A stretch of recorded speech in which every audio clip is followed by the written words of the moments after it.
What happens when a man who has stared down outlaws, criminals, and death itself for 7 decades on screen sits across from a talk show host who thinks political disagreement is a license to disrespect?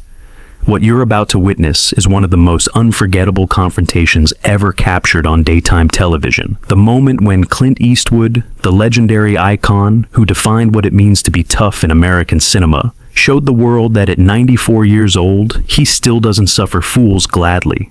The studio went dead silent. The audience held their breath. And Joy Behar discovered that some men have faced down far worse than pointed questions from a television host. Before we dive into this incredible story, make sure to subscribe and drop your thoughts in the comments because, trust me, you're gonna want to talk about this one. The morning had started with an unusual energy at the View Studios. Clint Eastwood was coming on the show, and everyone from the producers to the camera operators knew this was going to be unlike any other interview. At 94 years old, Clint remained one of the most respected figures in Hollywood history. A man who had transitioned from television actor to movie star to Oscar-winning director with a grace and determination that had earned him admirers across every demographic and political spectrum. Behind the scenes, sources would later reveal that Joy had been looking forward to this interview for weeks, but not for the reasons one might expect. She had never forgiven Clint for his speech at the 2012 Republican National Convention, the one with the empty chair that had become instant political legend. She found his conservative politics an affront to everything she believed Hollywood should represent. And today, she had decided she was going to let him know exactly what she thought of him and his outdated worldview. The studio lights were warm as Clint took his seat at the famous table. He moved with deliberate economy, settling into the chair with the patience of a man who had learned long ago that rushing never accomplished anything worthwhile. The audience gave him a standing ovation that seemed to go on forever, and he acknowledged it with a slight nod, the ghost of that famous squint playing around his eyes. Whoopi Goldberg opened the segment with obvious respect. Our next guest is simply a legend. 7 decades in the entertainment industry, 4 Academy Awards, countless iconic roles that have defined American cinema. Please welcome the one and only Clint Eastwood. The applause continued as Clint settled back in his chair, completely at ease despite being the center of attention for millions of viewers. Thank you. Pleasure to be here. His voice was quieter now than it had been in his Dirty Harry days, but it still carried that distinctive rasp that had made him famous. That quality that suggested he had more important things to do than waste words. Sarah Haynes asked about his latest film, and Clint spoke with the concise precision that had made him legendary as a director. He talked about the story, about working with his cast, about why he still felt compelled to make movies at an age when most people had been retired for 3 decades. "I just like to work," he said simply. "Always have. Day you stop working is the day you start dying. I've seen it happen to too many friends. So, I keep working." The audience appreciated his directness. This was the Clint Eastwood they had come to see. Economical with words, but saying more with a sentence than most people said with a paragraph. For a few minutes, everything felt exactly as it should. Then Joy Behar leaned forward with that familiar edge in her voice, and the atmosphere in the studio shifted noticeably. "So, Clint," Joy began, her tone carrying an unmistakable challenge. "You've had quite a career. But I have to ask you about something that a lot of people have never forgotten. That speech at the Republican Convention in 2012. The empty chair. Talking to an invisible Barack Obama. Don't you look back on that and cringe? Don't you think that was maybe the most embarrassing moment of your entire career?" The question was clearly designed to humiliate, to force Clint into either defending something controversial or admitting regret. Several audience members shifted uncomfortably at the hostile tone, but Clint's expression didn't change at all. He simply looked at Joy with those famous pale eyes that had made countless movie villains reconsider their life choices. "No," he said simply, "I don't." Joy seemed thrown by the brevity of his response. "But surely you can see how it looked. A legendary actor up there rambling to an empty chair. People were saying you had lost it, that you were senile, that it was sad to watch." "People say a lot of things," Clint replied, his voice carrying no defensiveness whatsoever. "Doesn't make them right. I was making a point about politicians and their empty promises. Some people got it, some didn't. I wasn't doing it to win approval from people who were never going to approve of me anyway." The response was so calm, so utterly unbothered, that Joy seemed momentarily uncertain how to proceed. She had expected defensiveness, perhaps anger. Instead, she was getting the same unflappable cool that had made Clint Eastwood a star. "But don't you think it damaged your legacy?" Joy pressed. "Here you are, this icon of American cinema, and you chose to use your platform for partisan politics. A lot of people lost respect for you that night." Clint's slight smile carried no warmth, only a kind of tired amusement. "Joy, I've been in this business for 70 years. I've been called every name you can imagine. I've had critics write me off a dozen times, and I'm still here. You think I'm worried about what people thought of a speech I gave 12 years ago?" He leaned back slightly, completely relaxed. "I served my country in the army during Korea. I've made over 60 films. I've directed pictures that won Academy Awards. I've employed thousands of people over my career. That's my legacy. One speech at a political convention doesn't change any of that, no matter how much some people might want it to." Joy's face had tightened with frustration at her inability to rattle him. "But that's just it, Clint. You're a Hollywood legend, and you've aligned yourself with political positions that most of Hollywood finds repugnant. The Republican Party, conservative causes. Don't you feel like you've betrayed your industry?" The question revealed more about Joy's perspective than she probably intended. Clint's eyes narrowed slightly, and when he spoke, his voice carried a new edge. "Betrayed my industry? I've been making movies since 1955. I've created opportunities for hundreds of actors, writers, directors. I've kept crews employed for decades. I've made films that have grossed billions of dollars. That's what I've given to this industry." He paused, his gaze fixed on Joy, with an intensity that made her shift in her seat. "What I haven't given them is my independent thought, and I'm not about to start now. I think for myself. Always have. If that bothers some people in Hollywood, that's their problem, not mine." Joy tried to regain the offensive. "But the things the Republican Party stands for, the observation landed with precision, and several audience members actually applauded before catching themselves. Joy's face had gone red. "That's not fair, Clint. There's a difference between free speech and hate speech, between opinion and misinformation." "Is there?" Clint's voice was quiet but carried clearly through the studio. "And who decides which is which? You? People who agree with you? Seems to me like the definition keeps changing depending on who's doing the talking." Joy was visibly frustrated now, her careful plan to corner Clint falling apart against his refusal to be provoked. "Let's talk about your films then," Joy said, shifting tactics. "A lot of people have criticized your work for glorifying violence, for promoting a certain kind of toxic masculinity. Dirty Harry was accused of being fascist propaganda. Don't you have any responsibility for the culture of violence in this country?" Clint looked at her for a long moment before responding. "Dirty Harry was a movie about a cop trying to stop a serial killer while bureaucrats got in his way. It came out in 1971. You want to blame me for violence in America because of a movie I made over 50 years ago?" He shook his head slowly. "I've also made films about the consequences of violence. Unforgiven was about a man destroyed by the violence he committed. $1 Million Baby was about the tragedy of broken dreams. Letters from Iwo Jima showed war from the perspective of our enemies to remind us they were human too. But you don't want to talk about those, do you? They don't fit the story you want to tell." The critique was devastating in its accuracy. Joy had cherry-picked his most controversial work, while ignoring the films that complicated her narrative.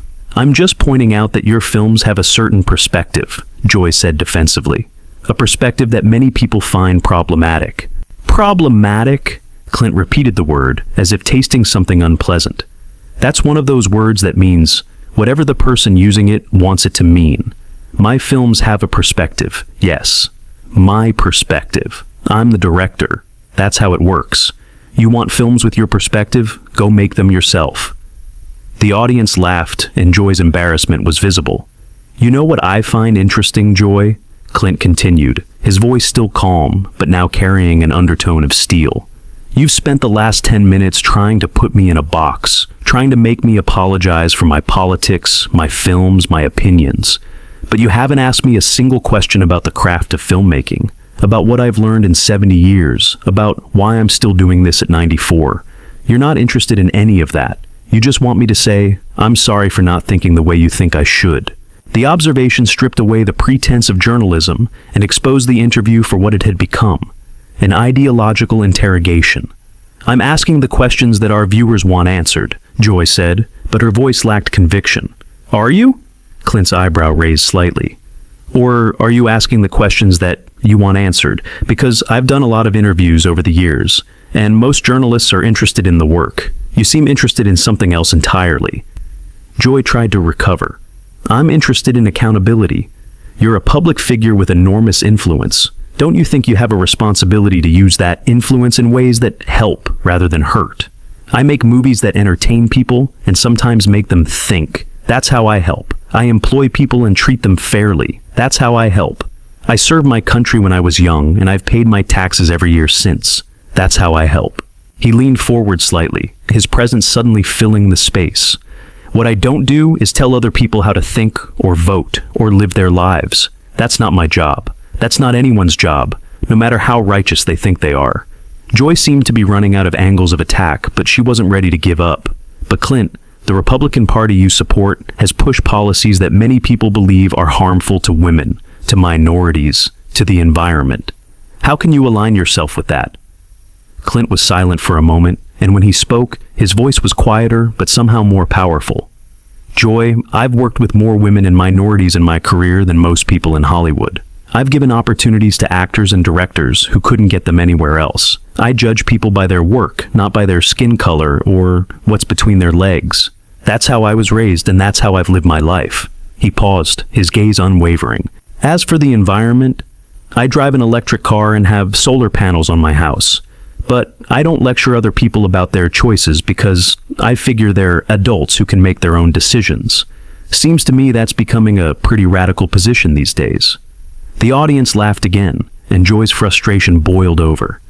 "You can make jokes, Clint, but these are serious issues.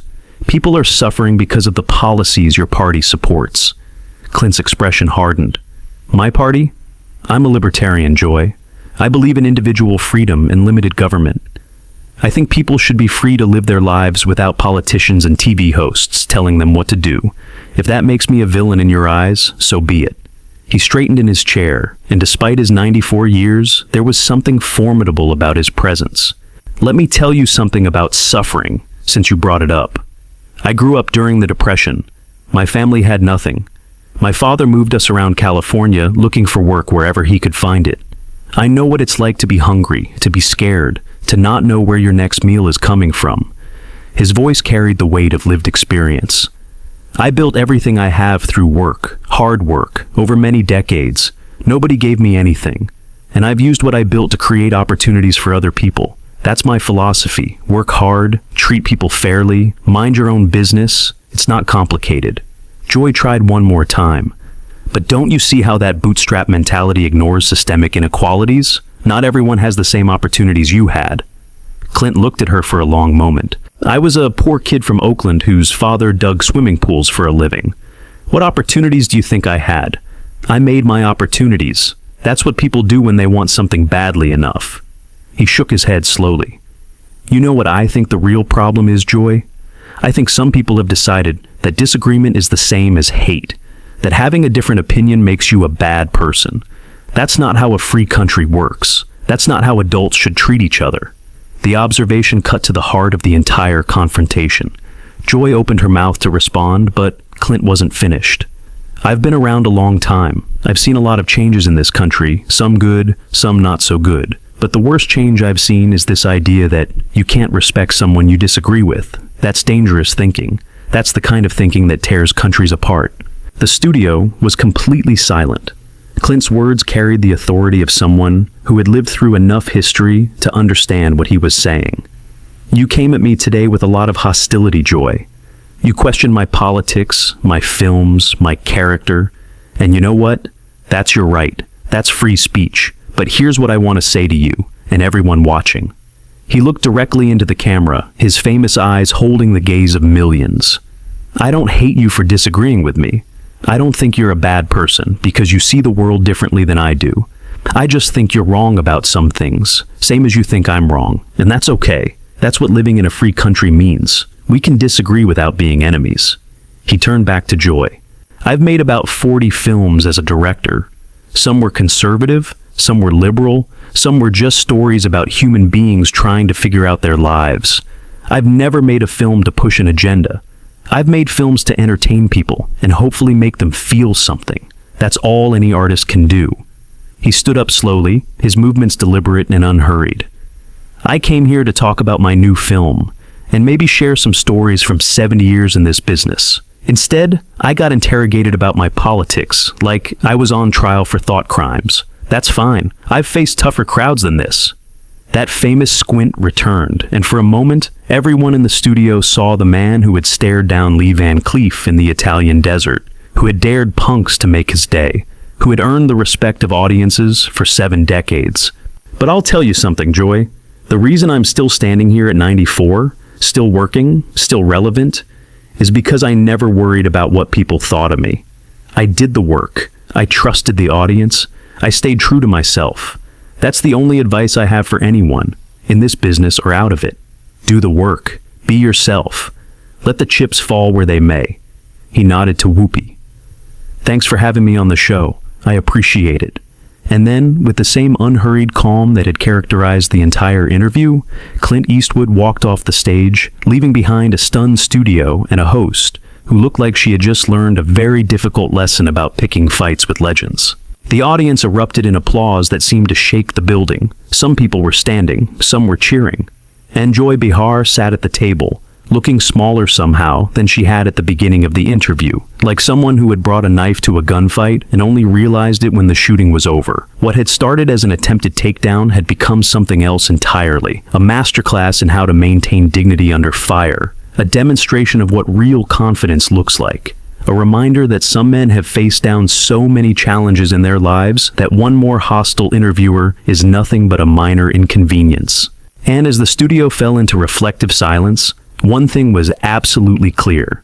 Clint Eastwood had walked into the View as a legend and walked out having reminded everyone exactly why he had earned that title.